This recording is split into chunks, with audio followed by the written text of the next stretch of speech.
Buenas, mi nombre es Luis Antonio y les vengo a hablar sobre secado y lixiviación.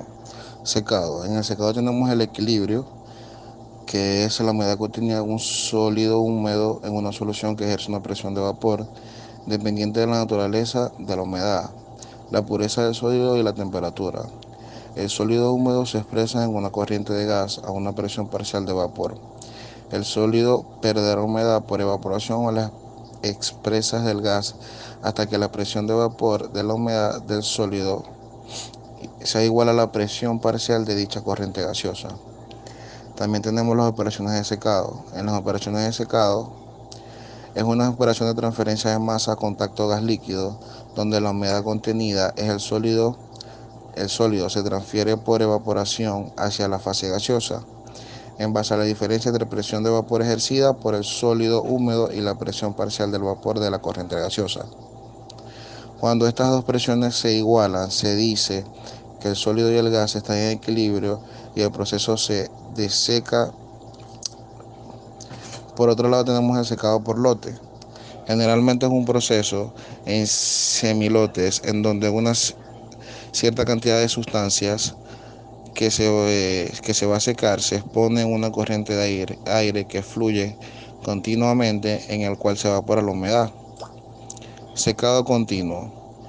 La operación unitaria continua sin interrupciones es tanto se suministra la alimentación húmeda. Es independiente que cualquier secado continuo puede funcionar en la forma intermitente o por lotes, si así se desea.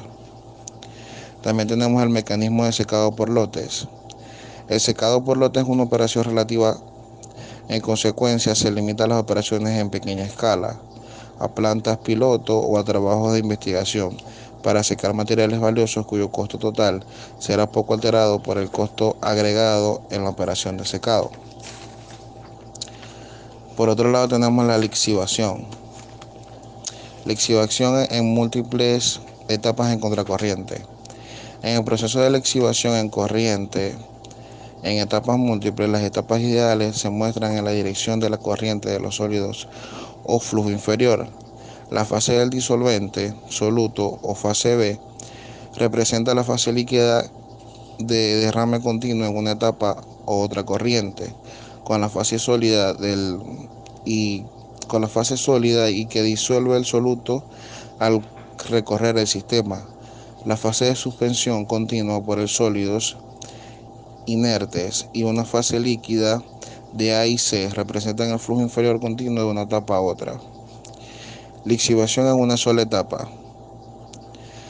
Se considera como lixiviación real o etapa de lavado simple en una figura. El ciclo representa la operación completa e incluye mezcla del sólido y del disolvente de lixiviación y la separación mecánica de las fases insolutas resultantes mediante cualquier recurso utilizable. Los pesos de distintas corrientes se expresan como una masa en una operación de lotes.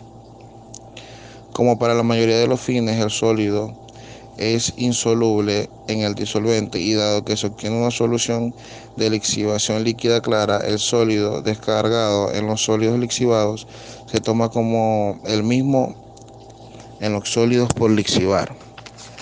Por otro lado tenemos la lixiviación en varias etapas en corriente cruzada. Mediante el contacto de los sólidos lixivados en un lote fresco de disolvente de lixiviación se puede disolver o eliminar soluto adicional del material insoluble.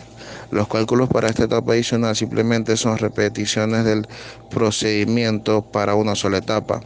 Para los sólidos lixivados de cualquier etapa se convierten en sólidos de alimentación para la siguiente. Se aplican ecuaciones anteriores hasta hacer que los cambios obvios en los subíndices para indicar las etapas adicionales. Muchas gracias.